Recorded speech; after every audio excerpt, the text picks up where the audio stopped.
তাহলে at the same time আমাকে তার প্রতিপূরক ক্যালোরিটা কোত্থেকে আসবে? আমি যদি পুরোটা ডায়েটটাকে কমিয়ে দিই, আমার 1800 কি 2000 ক্যালোরিকে একদম 600-700 ক্যালোরিতে টোটাল নেমে আসে, আমি তো খাট থেকে উঠতে পারবো না।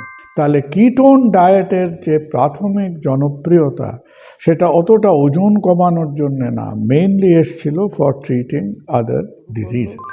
কিটোনস প্রডিউস হলে আমরা যদি খুব ব্লাড টেস্ট করি, আমরা দেখতে পাবো কনসেন্ট্রেশন অফ কিটোনস ব্লাডে বাড়বে, ইউরিনে বাড়বে, সার্টেন রেঞ্জ অবধি কোনো ক্ষতি হয় না। কিন্তু কিছু কিছু সিচুয়েশনে যদি দি amount of ketones in the blood and urine বাড়তে থাকে, যাকে বলে কিটোসিস, তার থেকে কিছু সমস্যা হতে। কিটোনে যখন আমরা বলছি যে আমরা সুগারটা কমিয়ে দিয়ে ফ্যাটটাকে বাড়িয়ে দিলাম, অ্যাটকিন্স ডায়েটে করে সুগারটাকে কমিয়ে দিয়ে প্রোটিনটা বাড়িয়ে দেয়। যে অনেকে প্রথমে শুনতে খুব মজা লাগে, আরে আমি তো রোজ মাছ মাংস খাবো, রোজ এ খাবো, রোজ কষা মাংস, রোজ এ, ভেরি গুড ভেরি গুড। 3-4 দিন খেয়ে দেখুন কমপ্লিটলি প্রোটিন বেসড ডায়েট, আমাদের যা নর্মাল খাদ্যাভ্যাস, নর্মাল প্রোটিন বেসড ডায়েট অনেকে খেতে পারে না। সে সূর্যাস্তের পরে এমন খাওয়া দাওয়া করতে শুরু করলো যে সে সূর্যোদয়ের আগে কি ফাস্টিং করেছিল লোকে ভুলে গেল। একটা লোক মিলে 6টা লোকের খাবার খেতে শুরু করলো, তাতে কি খুব একটা লাভ হলো? এরকম অনেক লোক আছে আপনি দেখবেন যে রমজান মাসের পরে বলবে উল্টে ওজন বেড়ে গেল কিন্তু কমলো না। কেন কমলো না? তার জন্য সূর্য দায়ী নয়, ধর্ম দায়ী নয়, দায়ী হচ্ছে যে আপনি সূর্যাস্তের পরে যে একেবারে আক্রোশে খেতে শুরু করলেন, সেই টেস্ট ম্যাচ থেকে T20 রেটে খেতে শুরু করলেন, সেটা নিয়ে ঝামেলা হলো।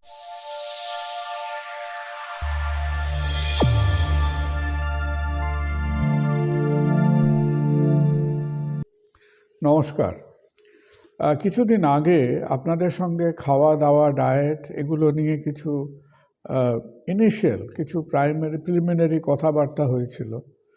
আর ডায়েট নিয়ে কথা বলতে গেলে জানেন তো, প্রথমেই আমি সবাইয়ের কাছে যেটা আগেও বলেছি এবং এবারেও বলার চেষ্টা করছি, যে আমি কিন্তু কোনো মতেই একজন ডায়েটিশিয়ান নই।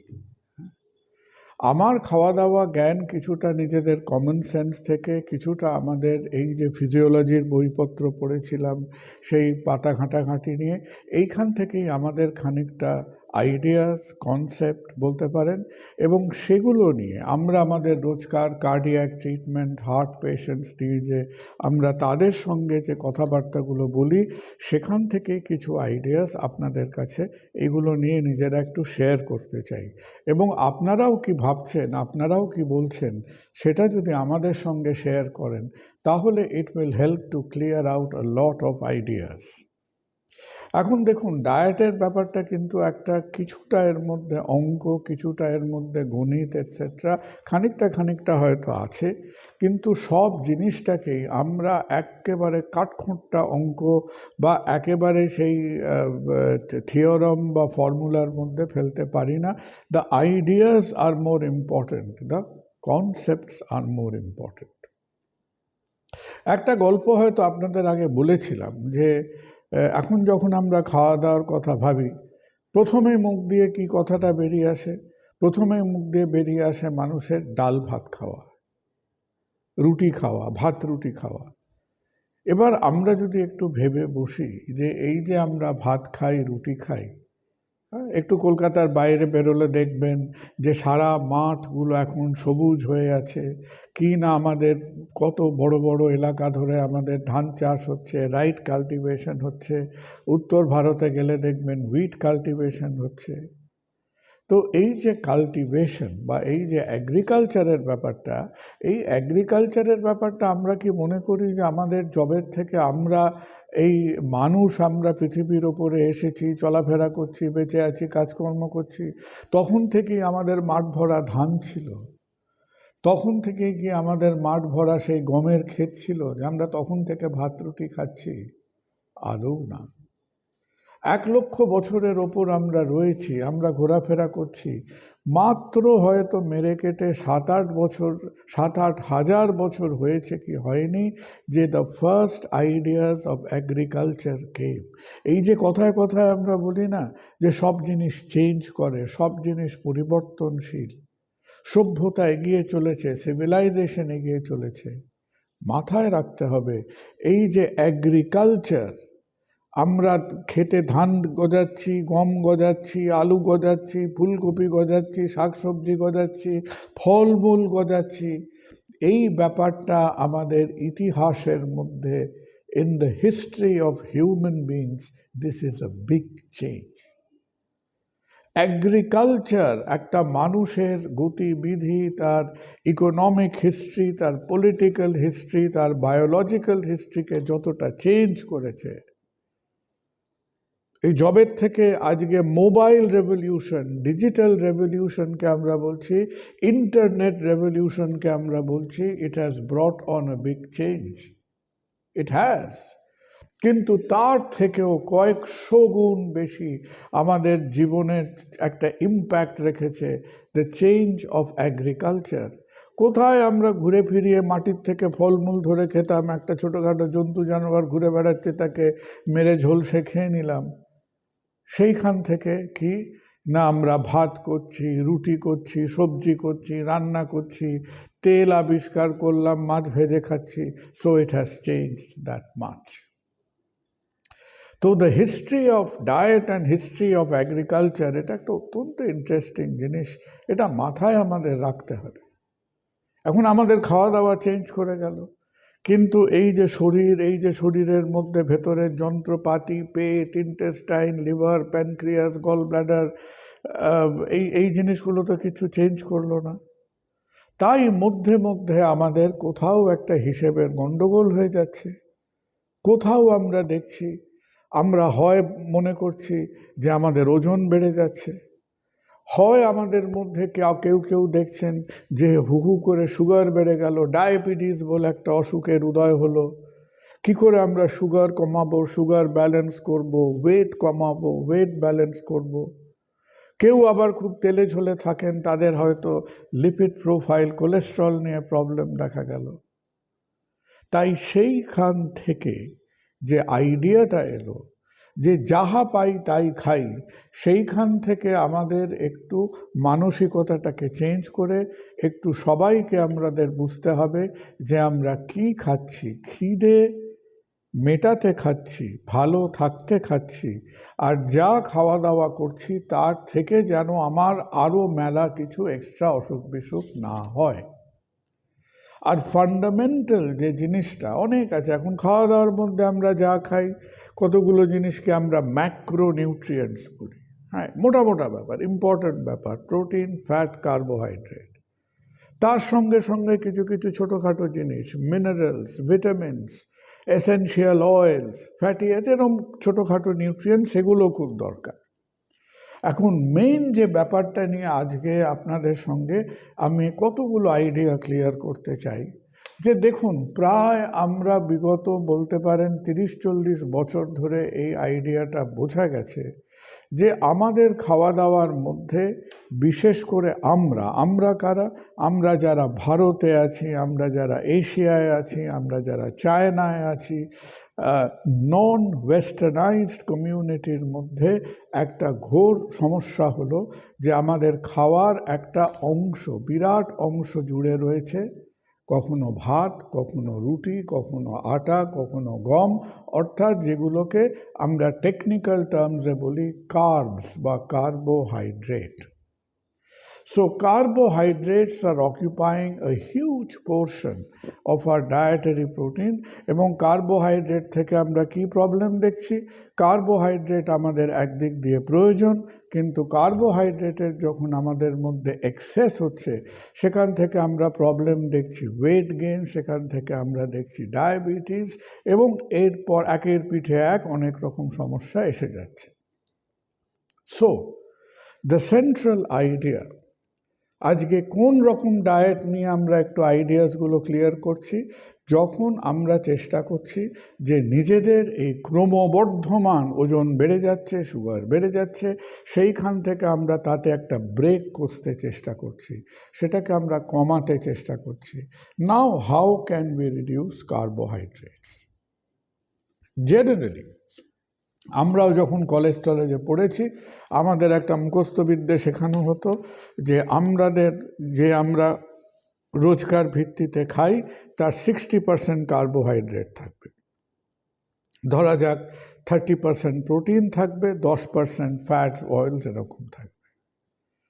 এবার অনেক খেটে খুঁটে অনেক রোগ ভোগ করে আমরা বুঝলাম সেটা বাড়াবাড়ি হচ্ছে, আমাদের কার্বোহাইড্রেটটা কমানো উচিত। We have to try and reduce carbohydrate.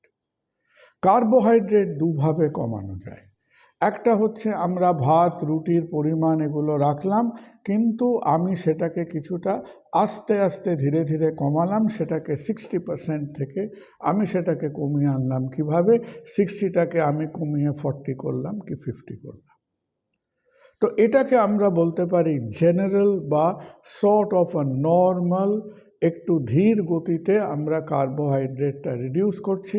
কার্বোহাইড্রেটটা reduce করলে আমাকে একটু প্রোটিন বাড়াতে হবে, ভেজিটেবলস বাড়াতে হবে, হয়তো যারা ওই নাটস টাটস সেগুলো পান, হাই কোয়ালিটি ফ্যাট, সেগুলোকে একটু বাড়াতে হবে। কেন শরীরটাকে চালিয়ে রাখতে গেলে একজন অ্যাভারেজ, ধরুন আপনার 5 ফুট 7 ইঞ্চি 6 ইঞ্চি হাইট, আপনার অ্যাবাউট 70 কিলোর আশেপাশে ওজন, এই রকম একটা অ্যাভারেজ সিচুয়েশনে we have to give our body about 1800, 1900, 2000 calories per day. তাহলে সেই 1800 ক্যালোরির থেকে 60% না দিয়ে আমি একটু কমাই, চেষ্টা করি 40 দিতে, বা একটু বেড়ে গেলে 50 দিতে, বাকিগুলোকে আমাকে অ্যাকর্ডিংলি অ্যাডজাস্ট করতে হবে। সেটাকে আমরা হয়তো এইভাবে ভাবতে পারি আ ব্যালেন্সড ডায়েট রিডাকশন।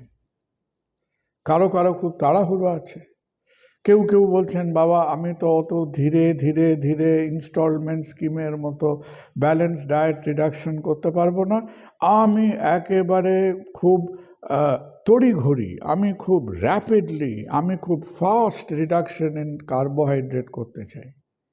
সেইখান থেকে কতগুলো ডায়েটের আমাদের কানে এখন শোনা যায়।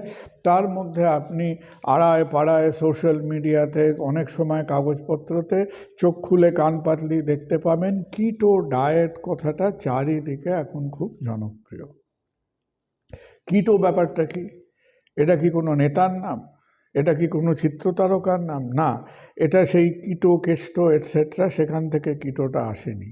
এই কিটোর ব্যাপারটা হলো কিটোন বডিজ থেকে। কিটোন বডিটা আবার কি ব্যাপার?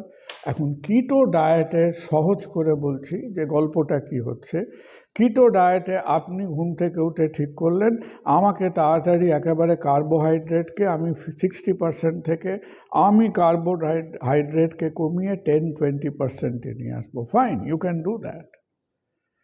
তাহলে অ্যাট দ্য সেম টাইম আমাকে তার প্রতিপূরক ক্যালোরিটা কোত্থেকে আসবে? আমি যদি পুরোটা ডায়েটটাকে কমিয়ে দিই, আমার 1800 কি 2000 ক্যালোরিকে একদম 600-700 ক্যালোরিতে টোটাল নেমে আসে, আমি তো খাট থেকে উঠতে পারবো না। তাহলে শরীরটাকে চালিয়ে নেবার জন্য কিটো ডায়েটে বলা হয় যে আমাদের গুড কোয়ালিটি ফ্যাটস, কিছুটা প্রোটিন, এগুলোকে প্রপোর্শনেটলি বাড়িয়ে দিতে। এবার আমাদের শরীরের যে যন্ত্রপাতিগুলো আছে, কারখানাটা আছে, সেই কারখানা কিছুদিন বাদেই সেন্স করবে, আরে এই ছেলেটি মেয়েটি কি করলো, এ পুরো সুগার কমিয়ে দিল, আচ্ছা তো তাহলে আমি আমার চলার শক্তি থেকে পাবো? আগে তো আমার চলার শক্তিটা আসতো, এনার্জিটা আসতো গ্লুকোজ থেকে। আমি তো গ্লুকোজ খুঁজে পাচ্ছি না, লিভার গ্লুকোজ খুঁজে পাচ্ছে না, কেউ গ্লুকোজ খুঁজে পাচ্ছে না। গ্লুকোজ এত খাওয়া, আমি সুগার কমিয়ে দিয়েছি, গ্লুকোজ পাচ্ছি না। তাহলে যেমনি সে খুঁজবে, চারিদিকে খুঁজবে, এদিক ওদিক এদিক সেদিক খুঁজবে, গ্লুকোজ খুঁজে পাবে না, তখন আমাদের শরীরের মধ্যে যে ফ্যাট ডিপোজিটসগুলো আছে, চামড়ার তলায় আছে, ইন্টারনাল অর্গান আছে, তখন হাত পড়বে সেই ফ্যাটের ওপর। এবং এই ফ্যাটটাকে যখন আমরা এনার্জি হিসেবে ইউজ করতে শুরু করব, তখন এই ফ্যাট মেটাবলিজম থেকে, এই ফ্যাটটাকে যখন আগে আমি উনুনে কি দিতাম, গ্লুকোজ দিতাম, সেখান থেকে আমার ক্যালোরি আসতো, গ্লুকোজ পাচ্ছি না, তাহলে আমার বডির ফার্নেসে আমি কি দিচ্ছি, এখন গ্লুকোজের পরিপূরক হয়ে গেল ফ্যাট দিচ্ছি। সেই ফ্যাটটা মেটাবলাইজড হলে কি প্রডিউসড হবে? কিটোনস প্রডিউসড হবে। আবার এই কিটোনস অতিরিক্ত প্রডিউস করলে অসুবিধে আছে। কিন্তু কিটোনসের ওপর যখন আমাদের শরীরের ক্রিটিক্যাল পার্ট হচ্ছে ব্রেন কিন্তু খানিকটা কিটোন ব্যবহার করতে পারে।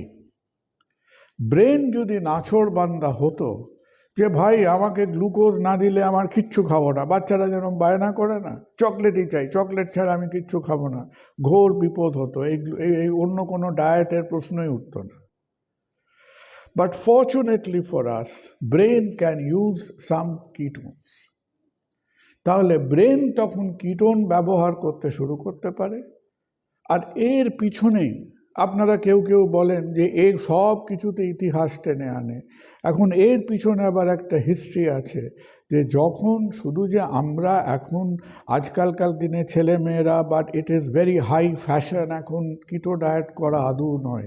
এই কিটো ডায়েট অনেক বছর আগের থেকে লোকেরা করছিল। কেন করছিল? কারণ ব্রেন যখন গ্লুকোজ ডিপ্রাইভড হয়ে কিটোন ইউজ করে, then in some problems like epilepsy, যাদের মৃগী রোগ থাকে, অনেক সময় দেখা গেছে যাদের এই খুব ঘন ঘন epileptic convulsions হয়, so epileptic convulsions were reduced on ketone diet. তাহলে কিটোন ডায়েটের যে প্রাথমিক জনপ্রিয়তা, সেটা অতটা ওজন কমানোর জন্য না, মেইনলি এসেছিল ফর ট্রিটিং আদার ডিজিজেস। তাহলে কিটো ডায়েটের মেন কথা হলো যে আমি একেবারে খুব চেপে সুগারটাকে নামিয়ে দিলাম, কিটোনস প্রডিউসড হতে শুরু করলো।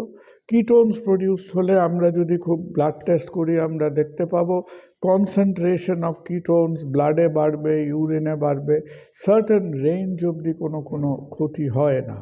কিন্তু কিছু সিচুয়েশনে যদি দি amount of ketones in the blood and urine বাড়তে থাকে, যাকে বলে কিটোসিস, তার থেকে কিছু সমস্যা হতে পারে। তাহলে যখন কেউ ঠিক করলেন যে আমি তো এই ম্যাগাজিনে পড়ে দেখেছি কিটোন ডায়েটে ভালো কাজ দিচ্ছে, হ্যাঁ আমি একেবারে 10% কার্বোহাইড্রেট করে দিয়েছি, 10% কার্বোহাইড্রেট করে আমি 50% ফ্যাটস, তার সঙ্গে আমি অ্যাবাউট 40% প্রোটিনে চলে গেছি, fair enough, but do it under dietician and physician supervision. এর কাছাকাছি আর একটা ডায়েট কিছুদিন আগে আমরা কানে শুনেছিলাম, তাকে বলে অ্যাটকিনস ডায়েট। রোনাল্ড অ্যাটকিনস বলে একজন ফিজিশিয়ান ইউনাইটেড স্টেটসে, তার মাথায় বেশ কিছু বছর আগে এই আইডিয়াটা এসেছিল, কিটোনে যখন আমরা বলছি যে আমরা সুগারটা কমিয়ে দিয়ে ফ্যাটটাকে বাড়িয়ে দিলাম, অ্যাটকিনস ডায়েটে করে সুগারটাকে কমিয়ে দিয়ে প্রোটিনটা বাড়িয়ে দেয়, কিছু অল্প ভেজিটেবলস খায়, আর মাছ মাংস ডিম এর ওপরে থাকে, ভাত রুটি খায় না বললেই হয়। That is Atkins diet. Atkins ডায়েটেও এক্স্যাক্টলি একই এফেক্ট হয়। শরীর চারিদিকে খুঁজে গ্লুকোজ কোথায়, গ্লুকোজ কোথায়, গ্লুকোজ কোথায়, গ্লুকোজ খুঁজে পাচ্ছে না, কার্বস খুঁজে পাচ্ছে না, তখন সে আমাদের শরীরের fat break down. So the end result is the same, losing weight. Why are we losing weight? কেন ওয়েট রিডিউস করছি? কারণ শরীরের আমার মেদগুলোকে আমার লিভার তাদের এনজাইমটা তাকে এনার্জি হিসেবে তাকে কনজিউম করতে শুরু করছে। তাকে বলা হতো অ্যাটকিনস ডায়েট। এখন অ্যাটকিনস ডায়েটের মেইন প্রবলেম ছিল যে অনেকে প্রথমে শুনতে খুব মজা লাগে, আরে আমি তো রোজ মাছ মাংস খাবো, রোজ খাবো, রোজ কষা মাংস, রোজ ভেরি গুড ভেরি গুড। 3-4 দিন খেয়ে দেখুন কমপ্লিটলি প্রোটিন বেসড ডায়েট, আমাদের যা নর্মাল খাদ্যাভ্যাস, নর্মাল প্রোটিন বেসড ডায়েট অনেকে খেতে পারে না, নাম্বার 1। নাম্বার 2, অ্যাটকিনস ডায়েটের যে একটা প্রবলেম দেখা গেছিল, সেটা হচ্ছে যে আপনি হয়তো একদম সে ধনুর্ভঙ্গপণ করে 2 সপ্তাহ 3 সপ্তাহ 4 সপ্তাহ অ্যাটকিনস ডায়েট করলেন, তারপরে যখন নর্মাল ডায়েটে ফিরে গেলেন তখন একটা কিছুটা ওয়েট লস হতো, তারপর র্যাপিড ওয়েট গেইন হতে শুরু করতো। That was a problem with Atkins diet. আর একটা জিনিস যেটা শুনবেন এখন, which perhaps to me makes the most sense, সেটাকে বলে ইন্টারমিটেন্ট ফাস্টিং। ইন্টারমিটেন্ট ফাস্টিং ব্যাপারটা কি খুব নতুন ব্যাপার? না, আদৌ নয়। আপনি দেখেন না যে রমজান মাসে, হ্যাঁ, আমাদের মুসলিম বন্ধুরা যারা মোটামুটি সিনসিয়ারলি রমজানের আগে কি করেন, 30 days, 30 থেকে 32 দিন তারা ফাস্ট করেন। সেই ফাস্টিংটা সেই সানরাইজ টু সানসেট অবধি তারা ফাস্ট করছেন। সো অ্যাপার্ট ফ্রম তাদের রিলিজিয়াস কনোটেশন, সেখানে নিশ্চয়ই একটা হেলথ কনোটেশন আছে। তো আমি কি করছি, আমি সানরাইজ টু সানসেট মানে প্রায় 16 আওয়ার্স আমি খাওয়া দাওয়া করছি না, তারপরে পোস্ট সানসেট প্রায় 8 আওয়ার্স আমি কিছু খাওয়া দাওয়া করছি। এখন that can be defined as perhaps the world's original intermittent fasting, কিন্তু মনে রাখবেন সেটা শুধু 1 মাস হয়। তো কেউ তো রমজানের নাম করে বাকি 11 মাস খায় না, তা তো করে না। আর সেকেন্ড যেটা আমি দেখেছি, যেটা আমি আমার বন্ধুবান্ধবদের মধ্যেও দেখেছি, অন্যান্য জায়গায় গিয়েও দেখেছি, সে সূর্যাস্তের পরে এমন খাওয়া দাওয়া করতে শুরু করলো যে সে সূর্যোদয়ের আগে কি ফাস্টিং করেছিল লোকে ভুলে গেল। একটা লোক মিলে 6টা লোকের খাবার খেতে শুরু করলো, তাতে কি খুব একটা লাভ হলো? এরকম অনেক লোক আছে আপনি দেখবেন যে রমজান মাসের পরে বলবে উল্টে ওজন বেড়ে গেল কিন্তু কমলো না। কেন কমলো না?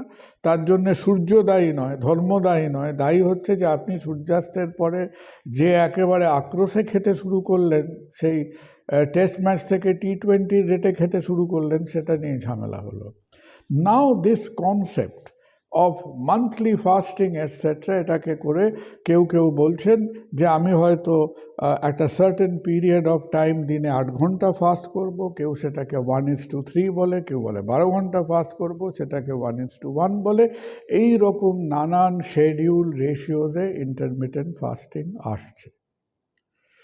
আর ইন্টারমিটেন্ট ফাস্টিং আমরা কি যখন করছি, আইডিয়াটা কি? একই ব্যাপার, যে 12 ঘন্টা আমি ফাস্ট করলাম, সেই 12 ঘন্টায় শরীরে কিচ্ছু গেল না, গ্লুকোজ গেল না, গেল না, ভাত গেল না, রুটি গেল না। সেই 12 ঘন্টায় আবার যখন কোথায় এনার্জি কোথায় পাই খোঁজ খবর চললো, তখন আমি টপাটপ যেহেতু খাচ্ছি না, গ্লুকোজ পাওয়া গেল না, আবার সেই ফ্যাট মেটাবলিজম হতে শুরু করলো। So in all this diets the basic concept is যে গ্লুকোজ ডেপ্রিভেশন, সেটা আমরা কনস্ট্যান্টভাবে করছি, ইন্টারমিটেন্ট ডায়েটে টাইম রিলেটেডভাবে করছি। অ্যাটকিন্স ডায়েটে আমরা গ্লুকোজের জায়গায় প্রোটিনকে নিয়ে আসছি, কিটোন ডায়েটে আমরা গ্লুকোজের জায়গায় ফ্যাটকে নিয়ে আসছি, কিন্তু central idea is the same, that is rapid reduction of glucose consumption. এই যে আমরা এত রকম করছি, এত রকম কষ্ট সার করলাম, তার এন্ড রেজাল্টটা কি? এন্ড রেজাল্টটা সম্বন্ধে আইডিয়া রাখতে হবে, কারণ no dietetic exercise will be successful without weight monitoring. আমি কার সঙ্গে হাসি ঠাট্টা করছি না, আমি বহু লোককে কাছ থেকে দেখেছি মাঝে মধ্যেই এই এটা সেটা ডায়েট করতে শুরু করে, কিন্তু রেগুলার বেসিসে আমরা ওয়েট মনিটরিং করি না। যদি রেগুলার মানে কি, সপ্তাহে 1 দিন করুন। যখন ডায়েটারি ফেজটাতে আছেন তখন প্রতি 2 দিন 3 দিন 1 দিন করে করুন, কারণ ওয়েট মনিটরিংটা যদি আমরা না করি, হ্যাঁ, আমি কত ভালো অঙ্ক প্র্যাকটিস করলাম, তার ফলাফলই তো আমার অঙ্ক পরীক্ষার নম্বরই তো আমাকে বলে দেবে যে আমার অঙ্কটা আমি কত ভালো প্র্যাকটিস করেছি। সো এই যে ডায়েটারি ফেজটাতে গেলাম, সেখানে আমার টার্গেট কি? আমার কি টার্গেট সপ্তাহে 1 কিলো ওজন কমানো? সপ্তাহে 1 কিলো ওজন কমানো ইজ ভেরি স্টিফ টার্গেট, খুব একটা হয় না। যদি মাসে 1.5 কিলো 2 কিলো কমাতে পারেন, দ্যাটস কোয়াইট আ বিট।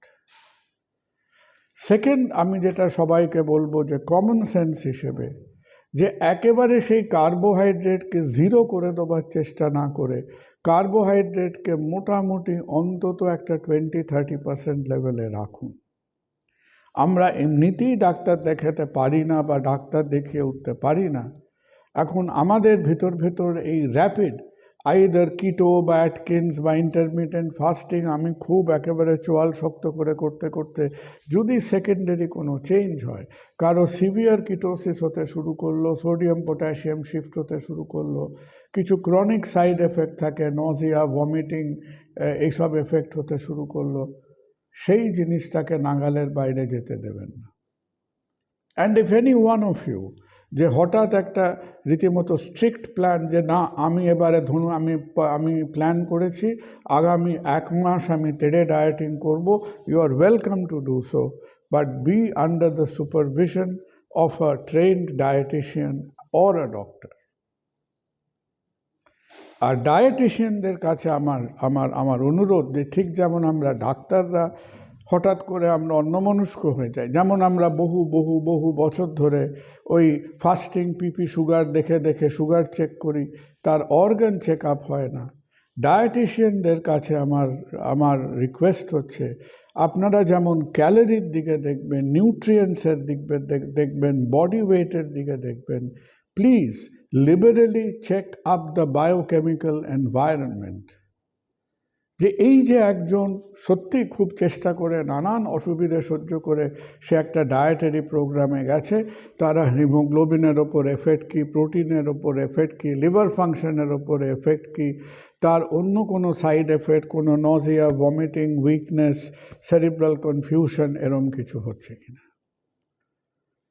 এমন কোনো জিনিস নেই যেটা একটা সাধারণ ডাক্তার বোঝে বা আপনারা সাধারণ মানুষ বা আমাদের ডায়েটিশিয়ান কলিগরা বুঝবেন না।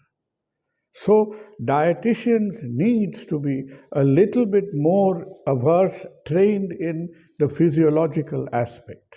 সেগুলো নিয়ে চিন্তা করবেন। তো ওয়েট ইনক্রিজটা ভালো ব্যাপার নয়। আমরা সবাইকে বলি যে ওয়েটটাকে কিভাবে আমরা মেনটেন করি, আগেও বলেছি বিএমআই ইন্ডেক্সটা ফলো করবেন, তার মধ্যে থাকবেন। আর যখন একটা ডায়েট করার প্ল্যান করেছেন, you have made up your mind, you are welcome to do so. আপনার ডক্টর, অনেক ডাক্তার আবার ডায়েট সম্বন্ধে শুনতে চায় না, দূর বাবা ডায়েট, এ আবার কী খবর, এ আমার কোনো ব্যাপার না, আমি তো খালি ট্যাবলেট লিখব। তো ডাক্তারদের আমি বলে দিই যে সেই মনোভাবটা নেবেন না। আজকে আমাদের পেশেন্টদের সঙ্গে ইন্টারাক্ট করতে গেলে আর একটু ব্রড ভিউ নিতে হবে। কেবল তাদের দিকে কিছু ট্যাবলেট ছুঁড়ে দিয়ে পিংপং খেললে তাদের ওভারঅল হেলথ বা তাদের স্বাস্থ্যের খুব একটা উন্নতি হবে না। সেকেন্ড হচ্ছে ছেলেদের ব্যাপারে বলি, যে যারা আজকে মানে ওই ডাক্তারবাবু অল্প সিগারেট খাই বলে 10টা-15টা স্মোক করেন, ওদিকে আপনার একটা স্ট্রিক্ট ডায়েট করার চেষ্টা করছেন, তাতে কিন্তু ঝামেলা বেড়ে যাবে। So before you get into a dietary program, tobacco বা এইরকম অ্যাডিকশনটাকে বন্ধ করবেন। Alcohol consumption has to be reduced to bare minimum. কারণ এই সমস্ত খেলাধুলোর একটা বিরাট অংশ, এই খেলাটা কোন স্টেডিয়ামে হচ্ছে, এই খেলাটা আমাদের লিভারের মধ্যে হচ্ছে। সুতরাং যে সময় আমাদের লিভার একটা মোটামুটি পরিবর্তনের মধ্যে দিয়ে যাচ্ছে, সেই সময় লিভারটাকে আরও বিব্রত করবেন না, তাকে রোজ 50 সিসি 100 সিসি অ্যালকোহলকে, that is not good for the liver at this stage. তাহলে এই কথাগুলো মাথায় রেখে একজন ডায়েটিশিয়ান ডক্টরের সংস্পর্শে থেকে you are welcome to reduce your diet. আর মোটামুটি আমরা বিরাট এখন মোটা ফিজিওলজি মেডিসিনের বই পিঠে করে ঘুরে বেড়াবার কোনো দরকার নেই, কিন্তু কি করছি, কেন করছি, তার একটা ক্লিয়ার বেসিক সিম্পল আইডিয়া মাথার পেছনে রাখা ভালো। ভালো থাকুন। কোনো প্রশ্ন থাকলে বলবেন। আমরা আবার সুযোগ পেলে, আমি লোকটা বোকা, তো আমার এই গোলমেলে ব্যাপারগুলো বুঝতে একটু সময় লাগে, আমি কিছু কিছু ব্যাপার আবার বুঝে নেব, বুঝে নিয়ে চেষ্টা করব যে যেটা আমি বুঝতে পারি সেটা নিশ্চয়ই আপনারা বুঝতে পারবেন। I will share these ideas with you again. ভালো থাকুন, সুস্থ থাকুন। নমস্কার।